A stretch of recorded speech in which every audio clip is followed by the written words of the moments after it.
Teka, bibidyohan kita, Tep. Ilang person? Ito na si Otep, yung kinikwento ko sa yung nagdidirect. Yan. Hello. Ay, biglang tumahon.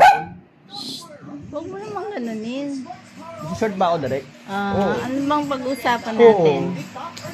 Bakit hindi ka palagi nakakalis sa bahay yung visit ng kuya mong yan? Bakit nga ba, Tep? Bakit hindi ka umaalma sa kuya mo? Kanino bang bahay yun? Kaninong bahay yun? Ha? Kaninong bahay yun? Yung nandun totoo. Yun, sa ate ko namatay. Yung bahay na yun, gustong angkinin ng kuya ko.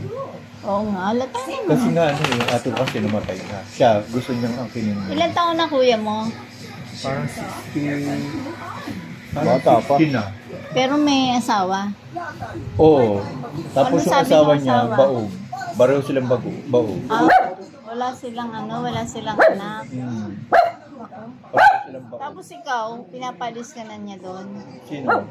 Hindi naman, pinapaano ka niya, Parang ginagawa ko ng chacha, alala. Katulong. Kasi kailan ka pa papalagdip eh, ilang taong ka na, hindi mo pa magawa yung gusto mong gawin sa buhay Gusto mo. niyang maging Katulad niyan, sabihin ko sa'yo dati, di ba, dati ko pa sinasabi, Tep, dito ka matulog, di ba? Sasabihan kita dati. Oo, ayaw niya kasi maraming ginagawa doon. Eh kung dito ka matulog, tapos umuwi ka kinabukasan, anong gagawin mo? Ay, magagalit yun. Eh ano ngayon magalit? Magagalit. Eh ano kung magalit nga ngayon? Magagalit. Sasapakin ka? Parang ganun. O baka takot na takot. O baka takot na takot ka lang. Bumaba yun. Ganun na lang. Para tapos ang istorya. Palaisipan na lang. Pwede. Oo nga, pero pag sinabi mo, nakuha siya talagang babaroti. Di ba may kanta kaming dun sa na Islands in the Sea, pinanta namin?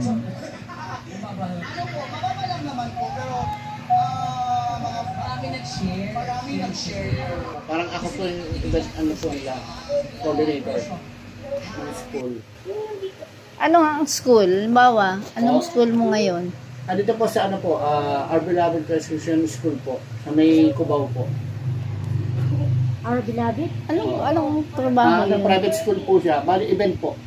Ako po may hawak ng mga presentation ng mga, kunyari, ang program natin, kunyari, February, so Heart Day. So, ako tuturo sa mga bata ako tuturo sa mga bata ng mga presentation.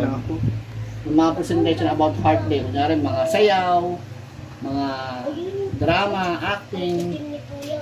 Ano bang natapos mo? Creative arts po. Tapos po ako ng teatro po. Saan? PUP po. Galing pala ng talent mo Hindi pala basta-basta yan Kumuha ka na, maghanap ka ng telepono doon. Dahil telepono. Susunod na. Kailan pa yung susunod, Te? Basta i-message kita. I-dispose ko na yan. Ayan, kunin mo yun. Ikaw, kailangan mo yun. Ano ba to? Ano ba to? Bag. Ayaw mo. Hindi. Ano mo nga doon? Ikaw, suma.